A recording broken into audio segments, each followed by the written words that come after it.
बंद हो जाएं, तो दुनिया की 60% इलेक्ट्रॉनिक्स मैन्युफैक्चर होना बंद हो जाएंगी। ऐसा कंट्री जिसको सिर्फ 15 ममालिक ने कंट्री तस्लीम किया है। जी हाँ, आज हम सैर करने जा रहे हैं ताइवान की। लबनान के पेजर धमाकों में ताइवान का क्या किरदार है? ताइवान इतना छोटा होने के बावजूद कैसे चाइना को टक्कर दे रहा है? और दुनिया की 60% इलेक्ट्रॉनिक्स कंपनी क्यों इसकी मुख्ताज हैं? पढ़ने का कितना खर्चा आता है और बगैर वीज़ा कैसे जा सकते हैं? इन सब सवालों के जवाब जानने की कोशिश करेंगे आज की इस वीडियो में। चलें अब निकलते हैं ताइवान के एक शानदार सफ़र पर। इस कंट्री का ऑफिशियल नाम आप सुनकर हैरान रह जाएंगे, क्योंकि इसका ऑफिशियल नाम रिपब्लिक ऑफ चाइना है। लेकिन ये चाइना से बहुत नफरत करते हैं, क्योंकि चाइना समझता है कि ये हमारा ही हिस्सा है। इस कंट्री की 80% आबादी शहरों में रहती है और 20% आबादी गाँव में आबाद है। ताइवान एक जदीद और तरक्की याफ्ता कंट्री है। यहाँ बच्चों से लेकर बूढ़े तक हर किसी को काम करना पसंद है और हमेशा लगन से काम करते हैं। ये एक आइलैंड कंट्री है।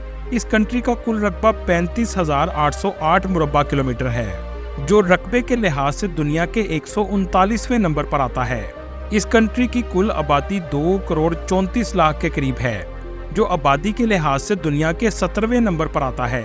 इस कंट्री के पर स्क्वायर किलोमीटर में 649 लोग आबाद हैं। ताइवान का कैपिटल ताइपी है, जो कि बहुत खूबसूरत सिटी है। इस शहर में आकर आप कभी भी बोर नहीं होंगे।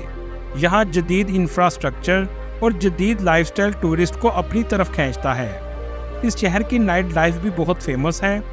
ये शहर शुमाली ताइवान में वाक़या है।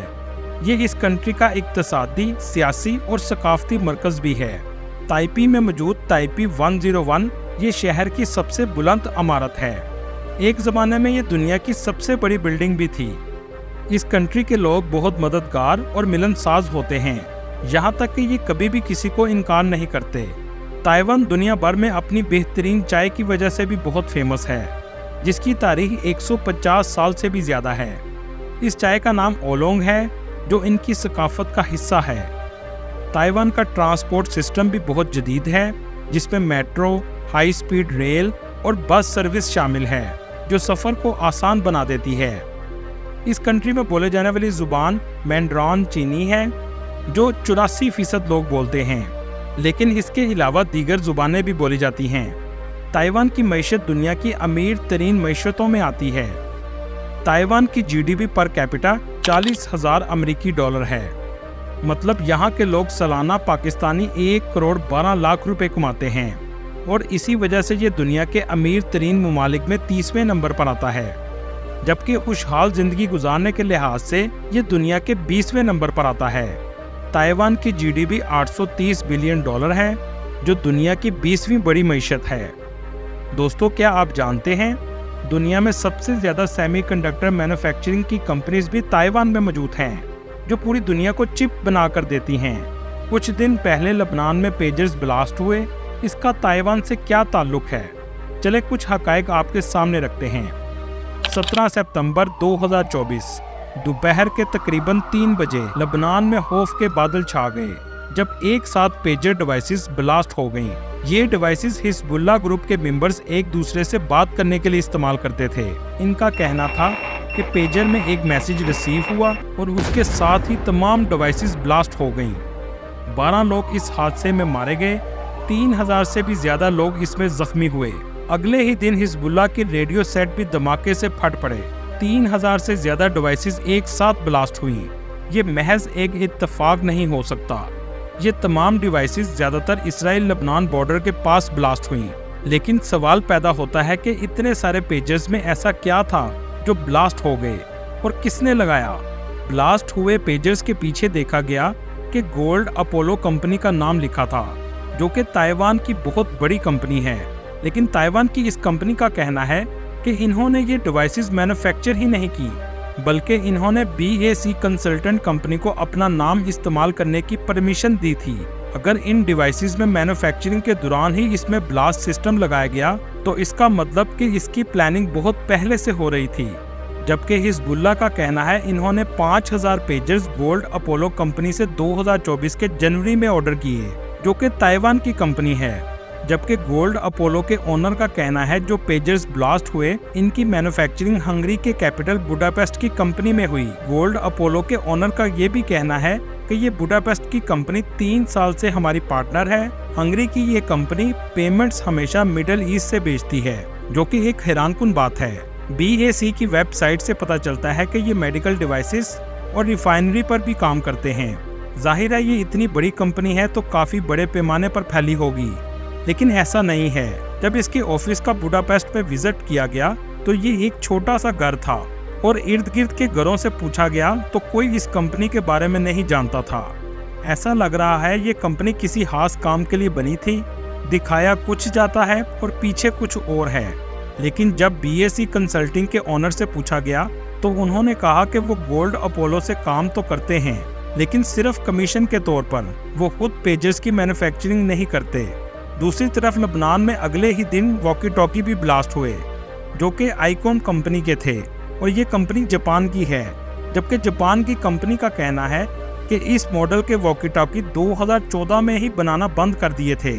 अब तक ये नहीं पता लग सका कि इसमें ताइवान शामिल है, जापान शामिल है या हंगरी शामिल है। आपको क्या लगता है, कमेंट्स में जरूर बताइएगा। Senator Mark Warner is introducing legislation to hold data centers accountable for rising utility costs. It's time for action to lower your costs. Tell your member of Congress. Support Mark Warner's plan to lower power bills.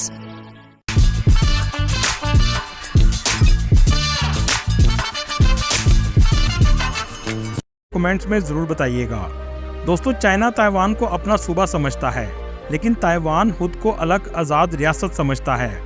ये बहुत छोटा सा country है, लेकिन इसके बावजूद ये इतना ताकतवर है कि चाइना जैसी सुपर पावर भी इसका कुछ नहीं बिगाड़ सकती, क्योंकि इसके पीछे इंडिया और अमेरिका का भी हाथ है और चाइना किसी भी तरह की जंग नहीं चाहता।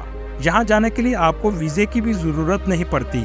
अगर आपके पासपोर्ट पर Japan, Korea, Australia, New Zealand, Canada या अमेरिका का 10 साल पुराना वीज़ा भी लगा हो तो आप ताइवान जा सकते हैं। इस कंट्री में टूरिस्ट को बहुत सी सहूलियात भी दी जाती हैं। यहाँ तक कि टूरिस्ट के ATM इस्तेमाल करने पर कोई चार्जेस नहीं काटे जाते। ताइवान में इस्तेमाल होने वाली करेंसी न्यू ताइवान डॉलर है, जो पाकिस्तानी 9 रुपए के बराबर है, जबकि इंडियन 3 रुपए के बराबर है। इस कंट्री की मईशत सेमीकंडक्टर, इलेक्ट्रॉनिक्स और टूरिज्म पर चलती है। इसी वजह से दुनिया भर की बड़ी बड़ी कंपनीज अपनी इलेक्ट्रॉनिक्स प्रोडक्ट के लिए चिप बनवाती हैं। इस कंट्री के अगर बॉर्डर की बात की जाए तो ये एक जजीरा नुमा मुल्क है, जिसका ज़मीनी बॉर्डर किसी भी कंट्री के साथ नहीं लगता, लेकिन समुद्री फासले पर चाइना, फिलिपाइन और कोरिया वाक़या है। दोस्तों, सोचने की बात यह है कि ताइवान इतना अमीर कैसे हुआ। इसकी एक वजह तो ये है कि पूरी दुनिया की इंडस्ट्री को ताइवान की ज़रूरत है, चाहे वो मोबाइल इंडस्ट्री हो, इलेक्ट्रॉनिक्स और व्हीकल इंडस्ट्री। किसी का भी ताइवान के बगैर गुजारा नहीं है। आज के दौर में ये एक छोटा सा कंट्री एशिया की 8वीं लार्जेस्ट इकॉनमी है। आप यहाँ से भी अंदाज़ा लगा सकते हैं 2020 से 2021 तक पूरी दुनिया की GDP कोविड की वजह से नीचे जा रही थी, जबकि कोविड में भी ताइवान की GDP ग्रोथ कर रही थी, जो अपने आप में एक मिसाल है। लेकिन ये अमीर कैसे बना? जैसे कि एक ज़माने में चाइना इस इलाके को कीचड़ का नाम देता था, जिसे मड आइलैंड कहते हैं। 20वीं सदी तक यहाँ लोग ना होने के बराबर थे। उस वक्त जापान ने कब्जा कर लिया और एजुकेशन और स्कूल पर फोकस किया, लेकिन 1945 की वॉर के बाद चीन का कब्जा इस पर दोबारा आ गया। असल में चीन में कम्युनिस्ट पार्टी और नेशनलिस्ट पार्टी आमने सामने आ गए और कम्युनिस्ट पार्टी जीत गई, जिसके बाद नेशनलिस्ट पार्टी के लोग चीन को छोड़कर ताइवान शिफ्ट हो गए। उस वक्त नेशनलिस्ट पार्टी के हेड चियांग की शेख थे, जो 20 लाख लोगों के साथ ताइवान के आइलैंड पर आबाद हो गए और यही ताइवान के सबसे पहले प्रेसिडेंट भी बने। शुरू में ताइवान एग्रीकल्चर से गुजारा करता था। इंफ्रास्ट्रक्चर की डेवलपमेंट 1970 में की गई। इसके बाद टैक्स रेट को कम कर दिया और लेबर भी सस्ती थी और मैन्युफैक्चरिंग का आगाज हो गया। 1980 तक ताइवान के लोग अमीर होना शुरू हो गए। 1990 के बाद ताइवान ने सारा फोकस इलेक्ट्रॉनिक्स पर किया और टूरिज्म पर भी अहम इकदाम किए। साल 2015 में चाइना की एक मोस्ट एक्सपोर्टिंग कंपनी की लिस्ट जारी की गई, जिसमें 10 कंपनीज थीं। इन 10 में से 7 कंपनी ताइवान की थीं, जो चाइना में काम कर रही हैं। लेकिन ताइवान ने एक ऐसी इंडस्ट्री डेवलप की जिसके बगैर पूरी दुनिया की इलेक्ट्रॉनिक्स नामुकम्मल हैं, वो है सेमीकंडक्टर यानी इलेक्ट्रॉनिक्स चिप। एक रिपोर्ट के मुताबिक दुनिया के 60% सेमीकंडक्टर ताइवान बनाता है और इस इंडस्ट्री ने ताइवान को बाकी दुनिया से मुनफरिद रखा हुआ है। जबकि पाकिस्तान भी ताइवान को अलग कंट्री नहीं मानता, इसे चाइना का हिस्सा समझता है। यहाँ तक कि इंडिया भी ताइवान को अलग कंट्री नहीं मानता। दोस्तों, यहाँ के लोगों के घरों में एक प्राइवेट रूम जरूर होता है जहाँ ये खुद को दुनिया की टेंशन से दूर करने की कोशिश करते हैं। वीडियो गेम्स खेलते हैं, सिंगिंग करते हैं। इनका मानना है ऐसे आपको खुद से बात करने का मौका मिलता है। इसे कैरीओके कहा जाता है। ये कंट्री बहुत खूबसूरत है, इसलिए टूरिस्ट भी बहुत ज़्यादा आते हैं। 2023 की रिपोर्ट के मुताबिक 70 लाख लोगों ने इसका विजिट किया। टूरिस्ट सबसे पहले ताइवान के कैपिटल सिटी ताइपी में आते हैं और 101 बिल्डिंग का ज़रूर विजिट करते हैं। ये बिल्डिंग आपको पूरे शहर से हर जगह नज़र आएगी। इस कंट्री में भी आपको सबसे ज़्यादा चाइनीज़ कल्चर देखने को मिलेगा। इसके अलावा नेशनल पैलेस म्यूजियम में भी आपको बहुत ज़्यादा टूरिस्ट देखने को मिलेंगे। ये म्यूजियम दुनिया के सबसे बड़े चीनी आर्ट के ज़खायर में से एक है। बहुत से चीनी मुजस्मे भी यहाँ आपको लगे हुए नजर आएंगे। जोफन विलेज इस कंट्री का सबसे खूबसूरत विलेज है, जो इनकी सकाफत को भी जाहिर करता है। इस विलेज में एक से बढ़कर एक घर आपको नजर आएगा। रात का नज़ारा तो इसका देखने लायक होता है। यहाँ की गलियाँ और चाय खाने बड़ी कशिश रखते हैं। लोंगशन टेम्पल ताइवान का सबसे फेमस टेम्पल है। यहाँ ताइवान की मजहबी और सकाफती रवायात को महसूस किया जा सकता है। इसके अलावा शैलन नाइट मार्केट का भी आप विजिट कर सकते हैं। इस कंट्री में पाकिस्तानी कम तादाद में मौजूद हैं। एक अंदाजे के मुताबिक 500 से 1000 के करीब पाकिस्तानी आबाद हैं, जो स्टडी के घर से और काम के घर से मुकीम हैं, जबकि इंडियन की तादाद 5000 से 6000 है, जो ज़्यादातर IT की फील्ड्स में जॉब करते हैं। इस कंट्री में बारिशें भी बहुत ज़्यादा होती हैं। गर्मियों में इसका टेम्परेचर 25 सेल्सियस से 35 सेल्सियस रहता है, जबकि सर्दियों में इसका टेम्परेचर 15 सेल्सियस से 20 सेल्सियस तक रहता है। दोस्तों, इस कंट्री में आपको 4 नंबर का फ्लोर नहीं मिलेगा और ना ही 4 नंबर लिफ्ट में नज़र आएगा, क्योंकि यहाँ के लोगों का मानना है कि 4 नंबर भूतों का नंबर है। इस कंट्री में एजुकेशन को भी बहुत ज़्यादा अहमियत दी जाती है। इसी वजह से इस कंट्री का लिटरेसी रेट 99% है। पूरा कंट्री ही पढ़ा लिखा है और इसी वजह से तो आज ये कंट्री तरक्की में चीन को भी टक्कर दे रहा है।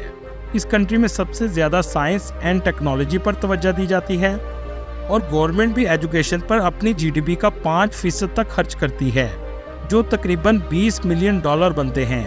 जबकि पाकिस्तान अपनी GDP का 1.7% तालीम पर लगाता है, जो $1.4 बिलियन बनते हैं। जबकि पाकिस्तान की आबादी 25 करोड़ है और $1.4 बिलियन खर्च होता है, और ताइवान की आबादी 2 करोड़ 34 लाख के करीब है और $20 मिलियन तालीम पर खर्च होता है। यहीं से आपको जवाब मिल गया होगा हम क्यों दुनिया से पीछे हैं, जबकि इंडिया अपनी GDP का 3% तालीम पर खर्च करता है।